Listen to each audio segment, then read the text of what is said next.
I think one of the root problems that we have in psychiatry today is a belief problem.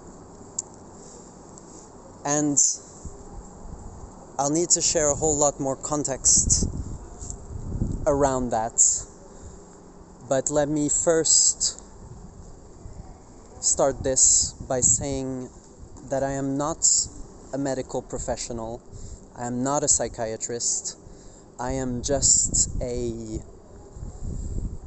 ex-psychiatric ward patient that has been on his own journey, that also happens to have had spiritual awakenings and psychedelics as a part of this experience. And I think all three are not just interrelated, but possibly one and the same. Because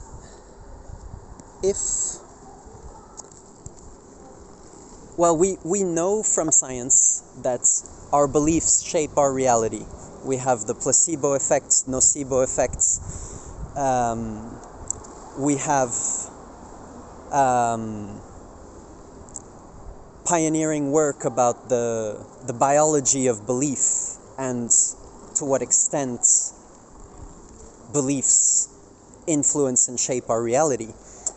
And so when, let's say, one person has a spiritual awakening or a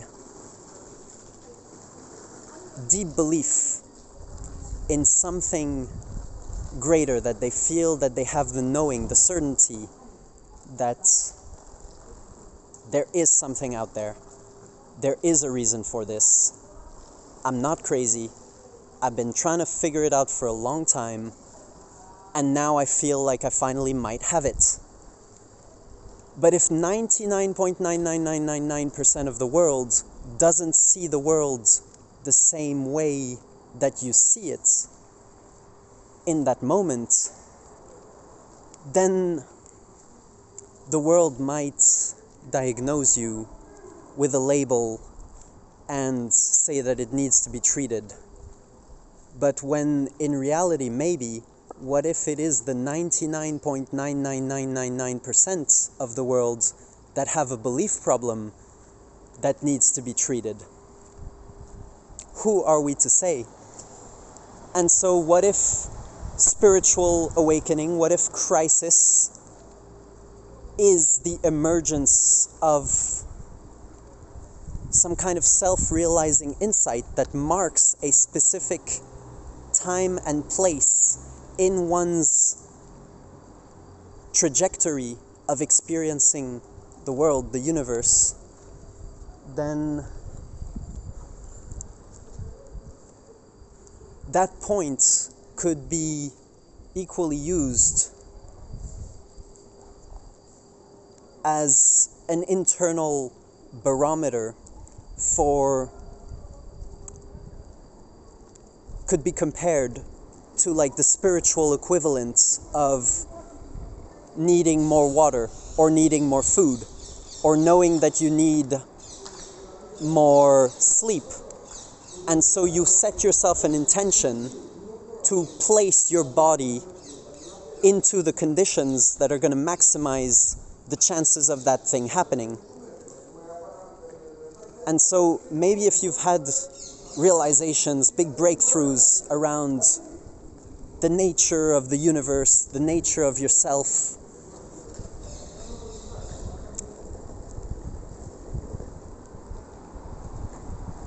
but the mirror that the universe is giving back to you is that you're broken, or that you're not making any sense. I invite that to be challenged, because again, our beliefs create our reality, and you can only validate assumptions if you're starting from a place of no assumptions. But if you had to make an assumption about existence in the first place, you'd be sure as hell that you'd want to document that if you could. And if it is documented in our genetics or in our soul path, it may very well be. Or it may just be the quantum laws, unifying theory of physics that explains how everything is interconnected from the perspective of beyond time and space, beyond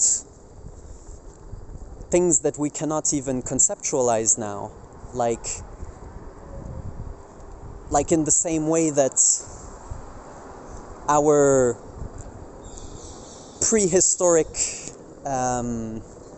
cavemen ancestors would never have been able to conceptualize in their lifetime the advent of this recording device technology and what it can do emotionally and spiritually as a result. No way that would have been predictable. I am a big believer that the Big Bang was planted as a sort of self-awareness seed within the collective psyche that we all have, that we all share because we are connected and there is an existence, and nobody can question that there is an existence. There is an experience that I'm having here, and by definition you are also having it too. I'm not feeling the same as you are because I'm on the other side of the mirror, but isn't that what space and time travel would be like if we could do it? And are we not co-creating the technology of the universe together in the same way as 1,000 years ago nobody would have predicted telephones and internet or video recording, whereas now it is the norm that babies are born with? And the belief that there was a world before technology that is man-made is now a legitimate source of fear in the biology of newborns. That the biology of newborns is infused with the belief that this world of technology is what we are starting from. So going back to the belief problem, I don't think it's so much a belief problem, nor is it a consciousness problem, as much as it is a self-realization and awakening journey problem, with a few medical symptoms on the side, because that is just the nature of particles colliding and emotional experiences intermingling with each other. But in general, other than that, maybe the predictability, the degree of confidence that I have in being able to predict what my future experience would be like is a variable that we haven't quite conceptualized. But the point is, if you could imagine time travel as just either a psychedelic experience, altered state experience, or just a belief shifting experience, then would it not make sense that most of the world is wrong and you're right by the frame of your own perspective? And so I think that collectively, we as human beings are trying to solve this problem of shared pattern recognition amongst ourselves and amongst other parts of the universe that we're trying to better understand, not just for the betterment of our own experience, but for the betterment of a collective experience. Or even if not such a goal, then at least the reassurance that all of my problems can melt away at some point, please. Like, whether that is going to be at my next drink of alcohol, or next night of sleep, or next holiday, or next life, maybe when you die, is the point. That you have some more realizations and space-time travel, or dream world travel, and then come back refreshed and ready for a new life. I don't know. I don't know what's the truth, but what I know for sure is there is an isness behind this. And I'm a big believer that there is some pretty good reasons why things are unfolding the way that they do. But that's just my personal beliefs. And yeah, I think I can say that having integrated a lot of crazy thoughts that I was psychotic, partly because it was the first time having those thoughts, partly because I didn't have enough other theoretical experience to draw from, to make sense of it, and also partly because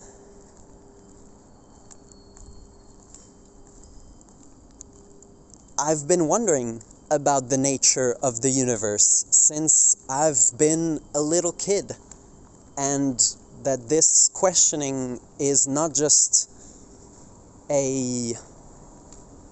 this moment or this lifetime specific type of quest, but rather it is a quest that has felt a lot more close to eternal, and maybe this is the experience. This is the part of the process of figuring that out. I don't know. But yeah, so I've been told I was crazy for having these thoughts that I couldn't integrate, and to be fair, I was not able to abide by the societal laws when I was having such a breakthrough states.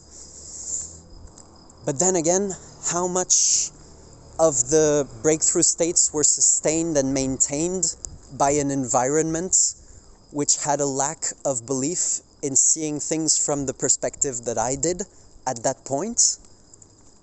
That is to be determined, because it's not really measurable.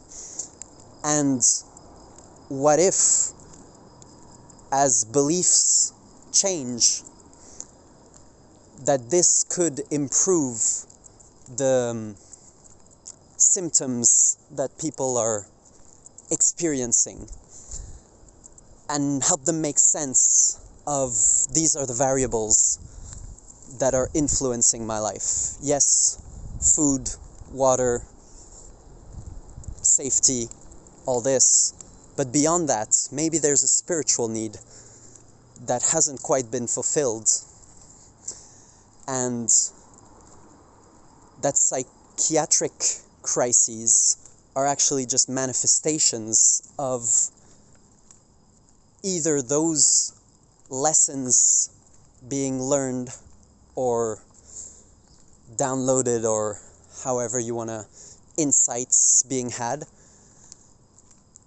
and or just normal reactions to a society that is toxic in a lot of its beliefs and habits to what would be optimal for health. And so, if any of my rambling is to share with you one thing, it is that the primary assumption that we're all making, what is it? Not what is yours, not what is someone else's, but what is an assumption that we, as a self-aware collective, are